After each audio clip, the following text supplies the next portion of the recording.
Hello, and welcome to another exciting episode of Coco and Daltz. I'm not Daltz. And I'm not Coco. You don't have to say it like that every time. But I do, because the listeners expect it. They've come to expect the dulcet tones of my voice. Our single, drunken Swedish listener? Exactly. So if you're listening to this podcast in real time, it is the end of 2018. And this is our last episode, not only of the year, but of the season. But not forever. We've made it through a solid year of doing podcasts with an unexpected 4 or 5 month hiatus. Think for of us as summer. Teachers. We have a teacher-like schedule. Right. So, but we're going to take a little bit of a break between now and when we begin season 2 at the beginning of 2019. So we're going to take a little hiatus, but not that length of hiatus. Not a big hiatus. Right, totally. But before we look forward to 2019, we have to look back at 2018. And we thought we would give you some of our favorite things and not so favorite things in the year of... What are you doing? Best and worst of 2018. Remember we used to do that in early podcasts? I did sound effects and stuff. I didn't miss it. Best of 2018. So, tell me, dolls. What was one of your favorite things for 2018? So we're talking books, we're talking movies, we're talking anything you want. We're talking... The world is your oyster. Albums, if anybody knows what that is anymore. Daddy, what's a record player?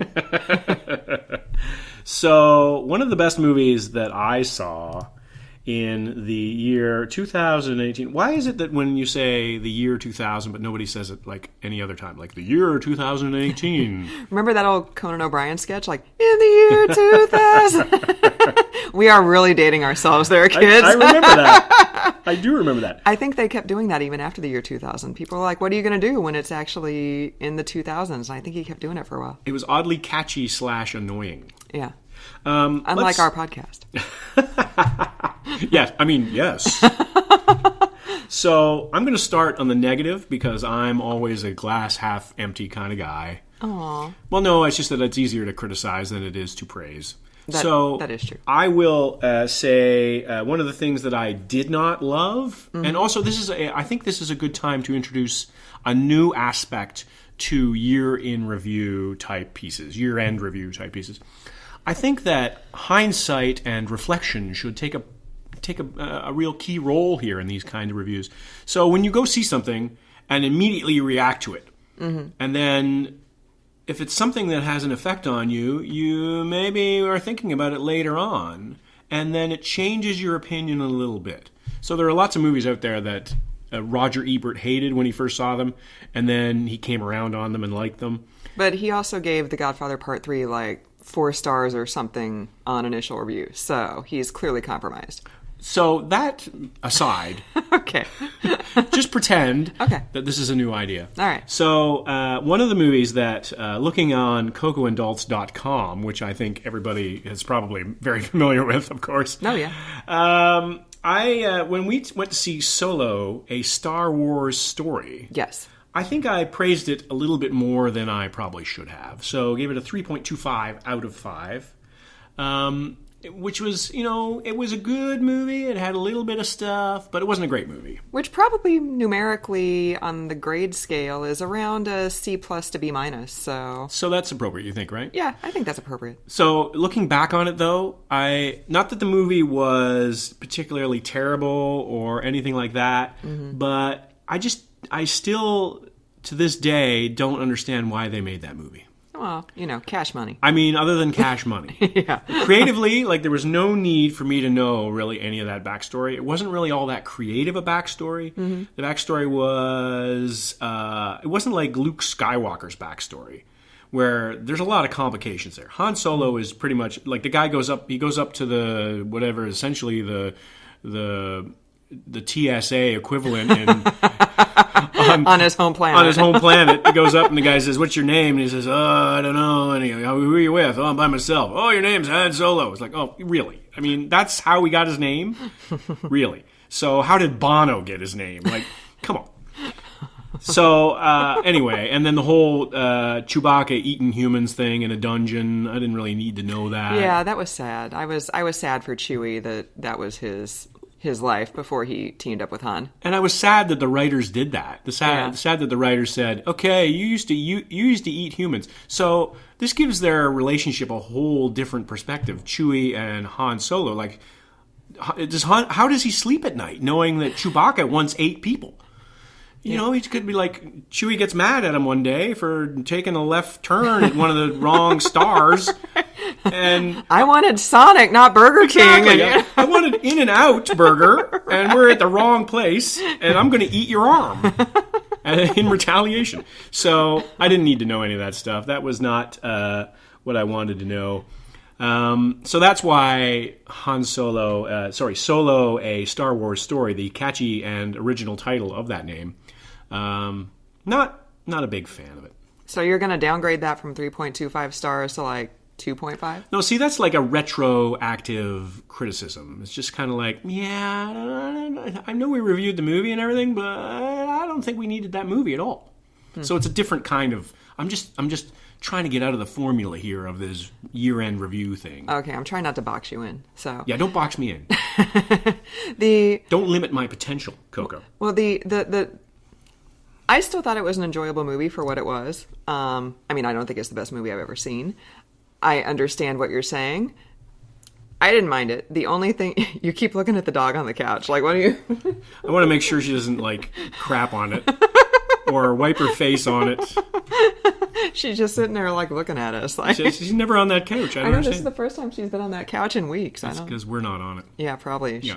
She wanted to interrupt the podcast. So. Yeah, she did. She wanted a starring role. Sorry, people. The real Coco is making an appearance here. So my real only problems with that were, first of all, the argument about Han Solo's backstory is much better when it's mysterious. Right. You know. That's my point exactly. Yeah. You summed it up a lot better than I did. But then the second point is like now all the other Star Wars movies, except for like in the trilogy like series, have been put on hold. And I really want like an Obi-Wan. You want an Obi-Wan backstory? I really want an Obi-Wan backstory, especially because Ewan McGregor is exactly the right age to play Obi-Wan, and he's on board. So why? No, you know whose backstory I want? Which I think they're doing, is Lando Calrissian. I could see that. Donald Glover was pitch perfect. He was the Solo. best part of that movie. Yeah, he was fantastic. I mean, Chewie was good. Yeah, well, Chewie's always good. Chewie's always good. You can count on Chewie. Chewie is a consistent actor. He is the consummate professional, sitting off stage. Him and Sir Alec Guinness in the first series, exchanging acting notes. Right. How do you like to be a fly on the wall on that one? That would have been awesome. So your turn. What's a good or a bad from 2018? Coco, take it away. So you had time to reflect on a movie that we previously reviewed. I'm going to go back to the movie that we have previously reviewed even though it really wasn't that long ago, so I haven't had as much time to reflect on it. So you're just disregarding my theory entirely, my whole theme that I'm doing here. No, I'm just doing my own thing. Oh, okay. Okay. So is this going to have a letter grade instead of a number grade? Maybe. Okay. All right. You do you, I'll do me. Okay. Yeah. So we just reviewed it a few podcasts ago, and since we're recording these out of order, I don't know exactly how many podcasts ago it 97. was. Right. But I still really freaking love Widows. Oh, yeah. That was a fantastic movie. I'm basically going to repeat what I said when we did the original review, was that it was smart, it was gritty, it had multiple levels of social commentary, economic, sociological, all political, all sorts of, like I said, it was just a very, very smart movie. The performances were fantastic across the board. Well-balanced movie.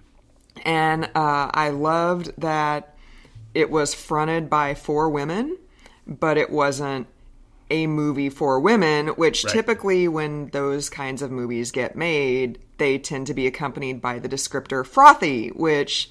Why do all movies for women have to be frothy? Frothy? I don't even know what that means. It sounds like beer to me. That's because you got to drink a lot to get through, like the Lady Ghostbusters and Ocean's 8. That's exactly what that means. So if you have not seen Widows, If it's, shame on you. Shame on you. If it's still in the theater close to you, go see it immediately. If it has left the theaters by the time you listen to this, then as soon as it comes on your streaming service of choice or to a Redbox near you, watch it. Do they still have red boxes? I think they do. I think there's one in the grocery store up by us. Is it really? I believe there might be. There's probably one in Baldwin, Missouri, too. We don't live in Baldwin, Missouri, just FYI. We used to. You used to. I was hip. I lived in city of St. Louis, so. Yeah, you did. You were hip. I was hip. I was 23 years old. And hip. Happening. So that's, even though that was a very recent review, so I haven't had time to reflect, and maybe change my opinion. I don't think I'm going to. I think I'm still going to like that movie. I think I'm definitely going to watch it again when it comes on Amazon or Netflix. Yeah, I don't think you're changing your opinion on that one, and no. I don't think you should, because it was a good movie, and it'll stand the test of time. Will it though, or are you just saying that to make me be quiet? So you can start talking. I said it, but I said it in I meant it, but I said it in a funny voice that sort of made you think that I didn't mean it. But yeah, I think it will stand the test of time as a classic from 2018, and it's probably no accident, by the way, that they released it toward the end of 2018, where typically the Oscar bait movies are released. So I did share a thing on my Facebook page a week or two ago. Somebody wrote a story about give the Westie from Widows an Oscar, and I'm like, yes, that dog deserves all the Oscars. Drives two important plot points in that movie. Yes, totally. Two very key, pivotal moments, tipping points, if as it were, to Frothy the Westie. Olivia. Olivia. Yeah. So Olivia and Chewbacca and Alec Guinness. Master classes. Walk into a bar and they're talking about acting. What does it say about us that 2 of our 3 strongest performances we are now saying have come from non-humans? Yeah. Wow. So not that I'm saying anything about Viola Davis or Liam Neeson or Elizabeth Debicki, who played the tall blonde. Oh, you got her name. Yeah, right. Or Michelle Rodriguez. Like, they were all the human performances were across the board fantastic. So I know you're saying that just in case when they listen to the podcast, they don't get upset and write an angry letter. When we have Viola Davis on and we're talking to her about her canon of films, we mentioned you, girl. So exactly. Yeah. All right. So give me a disappointment for 2018. Something that crushed your creative vibe. Well, see, you're not a rainy side of the street kind of person. So I don't want to force you into this zone, Coco. No, I'm going. You know what it is. We talked about this earlier. All right. So lay it on the listeners. Yeah. Like you laid it on me.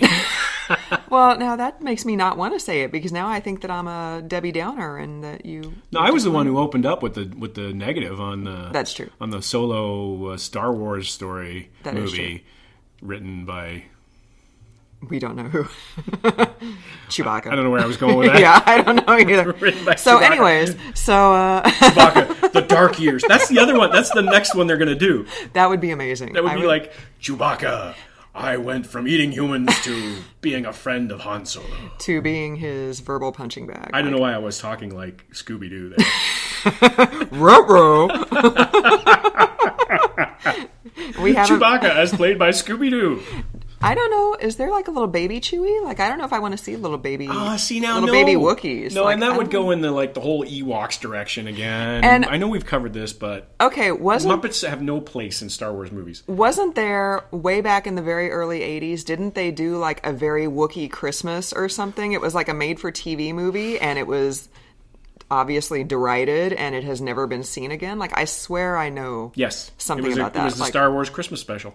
There you go. Yes, all right. Yes. See? And didn't the Wookiees have a prominent role in that? Well, I didn't see it, but I've read tell of it, and I don't know. There's got to be a copy of it existing somewhere. Yeah, there's got to be. Well, I was going to say... Like on the YouTube machine, it's probably on there somewhere. Yeah, I was going to say probably somebody like camcordered their big wooden box TV from the early 80s with like the Betamax that they recorded it on, but George Lucas would probably shut that down. A Betamax the size of Kentucky. Right, totally. Reference to a movie we watched earlier this same day, which we are not going to review. Which we're not going to talk about. What's your negative? Bring it on me. So my negative is a Fortunately, the Me Too movement has shed light on how awful many people in power, not just men, but most of the abusers who are being... Mostly men. Yeah, mostly men. How they can be... I don't think you're going to upset them by saying mostly men. Yeah. It's still being dragged out, and it doesn't seem like there's really many career consequences for most of these people. I do believe that Amazon has kind of indefinitely shelved Woody Allen's latest movie, but otherwise... By the way, I don't know how this guy made it as far as he did. Like, he made it along much... Like, the Me Too movement could have started with him 15 years ago. Well, yeah, but it's kind of like what we talked about with if Jerry Seinfeld had dated that high school girl when he was 40 today. In today's social media age. Yeah, like in today's TMZ and Perez Hilton era, his career would be over. But in the early 90s, it wasn't as pervasive. Yeah. So, and plus, it's Hollywood. This is the kind of thing they do. Right. So I think... the whole Woody Allen, I mean, it was a huge, huge deal. Like, I was like a preteen when all those accusations came out, and I heard of them, but I didn't know a lot of the details. So I think if that happened today, it'd be different. But because that was almost 30 years ago. I remember reading about it in National Enquirer. Whoa. Because my aunt in Florida used to buy them all the time, so we'd go down and visit her in the spring. And next to the stories about I'm having an alien's love baby. And she used to get all those, like, what is the News of the World and all that sort of stuff. And, of course, I'm just a young, very naive young lad in short pants. And I'm reading, this is my exposure to journalism in Florida. Oh, no. What? There's aliens? Why does nobody else know about this? Right. The obviously doctored photo of a lady with, like, E.T. in a blanket or whatever. Like, yeah. Right. Anyway, sorry. No, that's okay. Tangent City. So he's sort of facing some consequences, but nobody else really seems to be eager to take their lumps and go away in shame like they should. Like, Charlie Rose says he wants to come back. Well, Weinstein's on the outs. Yeah, Weinstein is on the outs, but Louis C.K. has done a couple stand-up sets, and that he's apparently gotten wild ovations for, which, gross. Gets a standing ovation when he comes on the stage. Right. Matt I was Lauer. a big Louis C.K. fan until all that happened. And then, as I'm sure a lot of guys were, because it seemed like it was kind of guy humor. But man, oh man. Yeah. How can you go back to that? How can you enjoy that again? Right. Like, Matt Lauer just got a... like, soft focus. Oh, he's so sad. He's got so much time on his hands now. Well, good. He should have time on his hands in prison. Yeah. And I think that's hilarious. It's like, oh, this axe murderer. He committed all these crimes, and then he went to prison, and now he's got all this time on his hands. What's he going to do? How is society ever going to treat him properly? How about a feature on his alleged victims, people? Right. How about that? And finally, there was a long read in the Times this weekend, which dates when we're taping this, if you're listening to this in real time, but whatever. And it was all about Les Moonves and the investigation by CBS into his wrongdoings, and what the outcome of that investigation is will determine whether he gets a $120 million severance package or nothing. And I'm like, why don't you give that 120 to his victims and to, like, the Time's Up organization? Like, why is this guy, and you know he's not going to stay away, like, even if somebody will pick him up. Right, exactly. Like, you know, all these guys get second chances.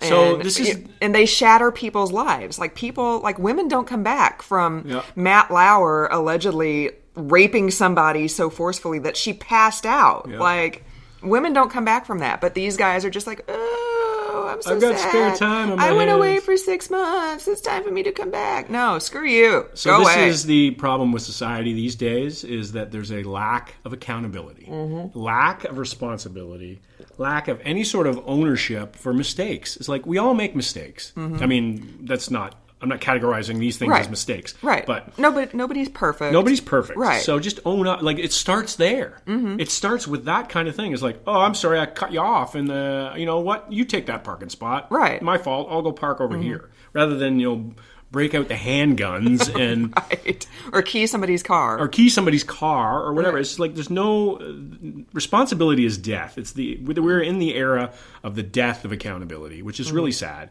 because these guys should be. We were watching one of the things we were watching earlier today that we were not going to review, but they were talking about insider traders from the 80s who got 100 years in prison and stuff like this, like these outrageous amounts of time. And then they were out in 2 years tops. And they were out in 2 years, so there's accountability there is out the window. But the fact that they got all this huge sentence, but then the rapists and people that have ruined lives in a different way, and I'm not saying taking people's money is not bad, but you know where I'm going with this. Right. And I can't understand how these guys can just skate. And why could it possibly, in a rational country, in a rational society, be even a question that this guy should get 120 million Moonves for as a severance package? It's like, let's debate it and let's get the lawyers together. It's like, no, the guy did nasty stuff. Right.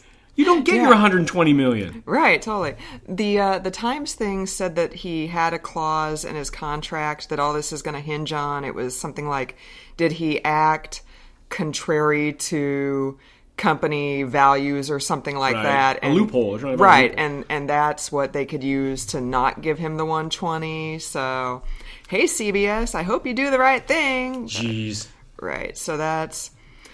the Me Too movement is very significant. I'm glad it's gaining traction. I'm glad that women are finally being taken seriously and wanting to come forward and speak out because, as we all saw with Brett Kavanaugh, like, the lady who spoke out against him, she got death threats. She and her family had to move. Like, this is why women don't come forward, is because of stuff like that. So I'm glad that Me Too has happened and that these people are being exposed and hopefully will face some consequences beyond I had to go away for 6 months and now I come back to adulation. But I would like there to be more consequences than just I went away for 6 months. That's what it seems to me. I mean, the movement itself is fantastic, like you said.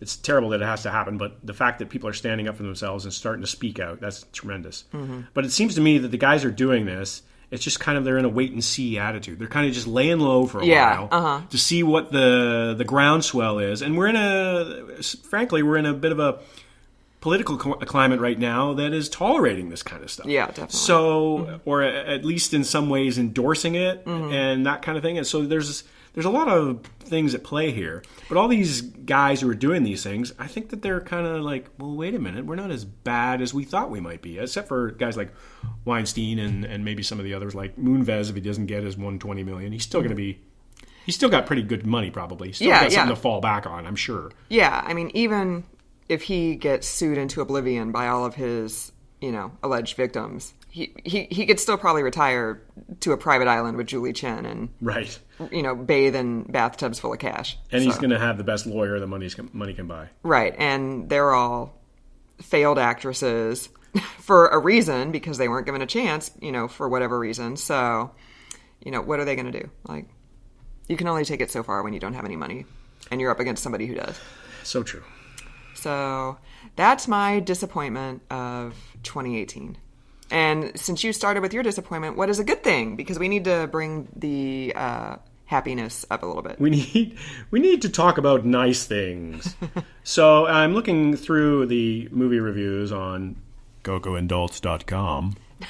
And you don't have to rehash what we've already talked about before. You can do something new. I'm just trying to remind myself and actually there's some things on cocoandadults.com that we did not review in the podcast because I have seen many, many movies whilst seeking employment. Which you now have. Which I now have. Yeah. And which I really like, by the way. One of the best things that I saw that you did not see was the Zen Diaries of Gary Shandling, parts 1 and 2. Mm-hmm. A magnificent HBO documentary directed and narrated by Judd Apatow. So this was a very interesting take on Gary Shandling. I wasn't really a huge Gary Shandling fan. I saw the show. I saw both of his shows, actually. The Gary Shandling show. It's Gary Shandling's show and the Larry Sanders show, the latter of which was more influential. But this guy had some stuff going on. And this is not a puffy documentary that Apatow did. It's actually got a lot of warts of you see some rough side, some of the rough side of Gary Shandling, but he's also got like Jim Carrey, Kevin Nealon, Sacha Baron Cohen, and Bob Saget. They all play interesting parts in this documentary. They talk about Shandling and what he did, and his moodiness and his insecurities and that sort of thing. I mean, I know it's going to be a shocker to hear that a comedian had insecurities, but the way they played in his life and the way they played into his material and that sort of thing. So I recommend that one. I wouldn't say that was the best thing that I saw in 2018, but it certainly was a highlight in 2018 for me. And it was something that we didn't review, and it was a little bit under the radar too. I remember when it came out and it was touted a little bit, but then it kind of disappears as things do in our society these days. I don't even think we have a 24-hour news cycle anymore. I think it's like 24 minutes. Yeah, totally. Like you hear about something that happened and you're like, that was last week. It feels like a year ago. like time has just started dragging. Like, oh my God. So what are we going to do here to close the podcast? Okay. We have not rehearsed this, by the way, dear listener. So I'm going to say a movie title that we saw this year, Coco, and you just react to it. Okay? Okay. How's that sound? Like quickly. Okay. Like a quick burst. Bohemian Rhapsody. Just okay. Avengers Infinity War.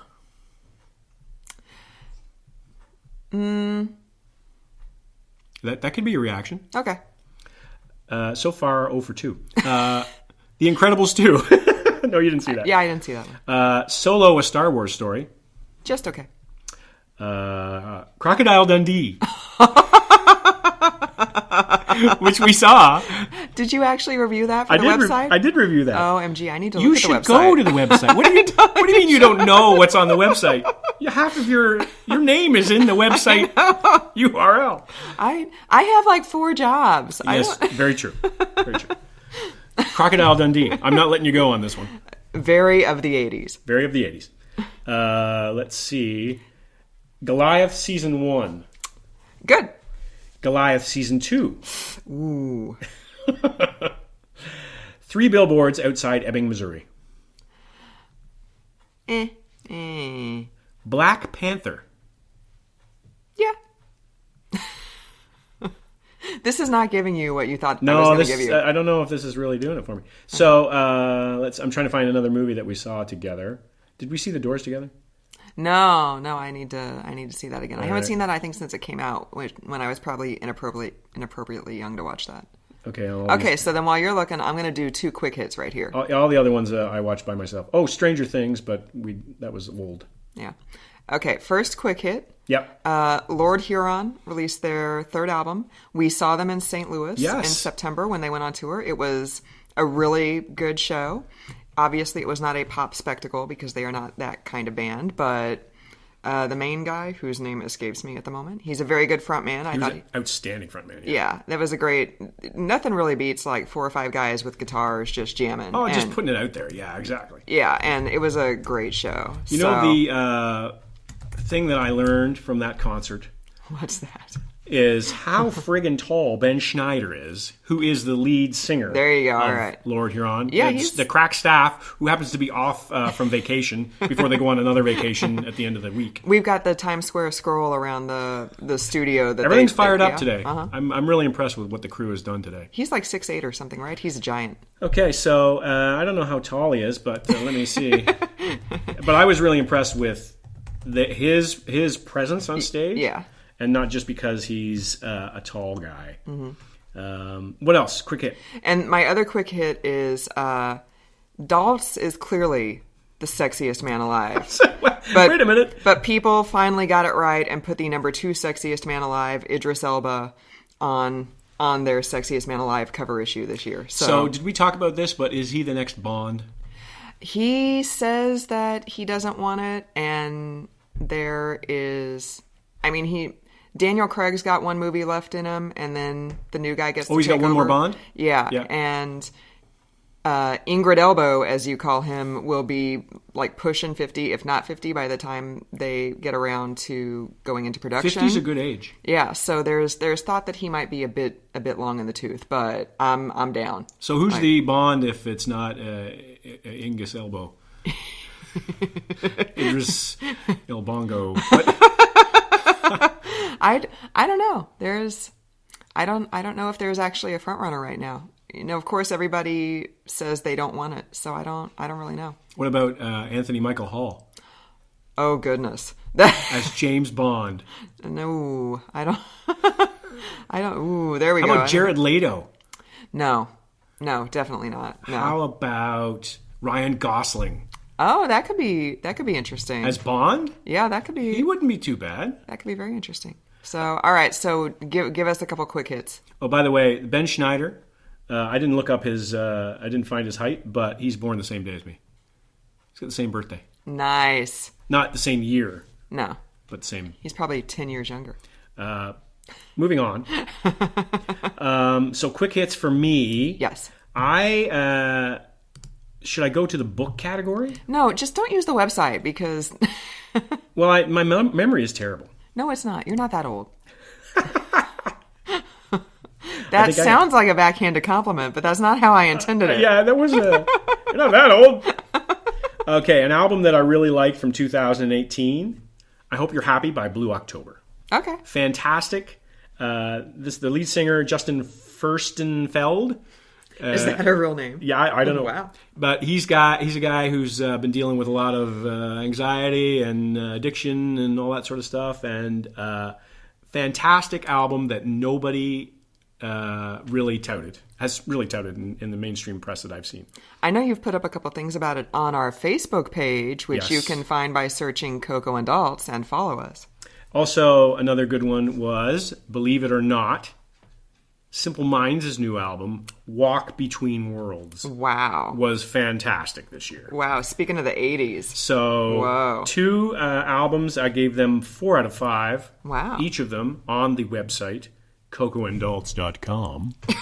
And I encourage everybody to go there and read all the fabulous reviews that we have there.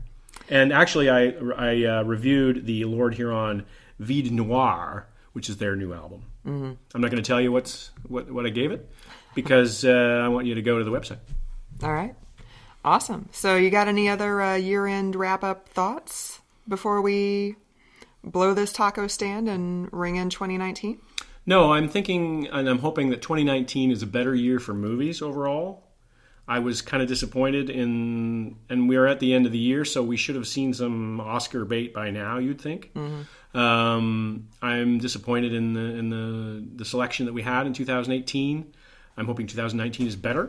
I'm also hoping that your dog doesn't crap on the couch. I don't know what she's doing. She's just wandering around. She can't get comfortable. Well, she's really excited about this edition of the podcast, I think, is what it is. I think she's all discombobulated because we put up our Christmas tree today, and so now the furniture is all kind of rearranged, and I think it's throwing her off because she's a million years old, so she doesn't like change. Well, I think what really threw her off was the squirrel that was in the tree when we put it up. Oh, yeah. Like in Christmas Vacation. Right. Yeah. Yeah. So I think that freaked the dog out. It didn't freak me out at all. I was nerves of steel. Like abs of steel. That's what you got. And buns of steel. And on that note. Off the rails. Speaking of steel. So thank you very much for joining us this year for Coco and Daltz. We very much look forward to serving you and all of your pop culture needs in 2019 and beyond. And beyond. So we hope that you and your loved ones have a very safe and happy and healthy holiday season and New Year's, and we will see you again in 2019. So for another episode and for the end of our inaugural season, I'm not Daltz. And I'm not Coco.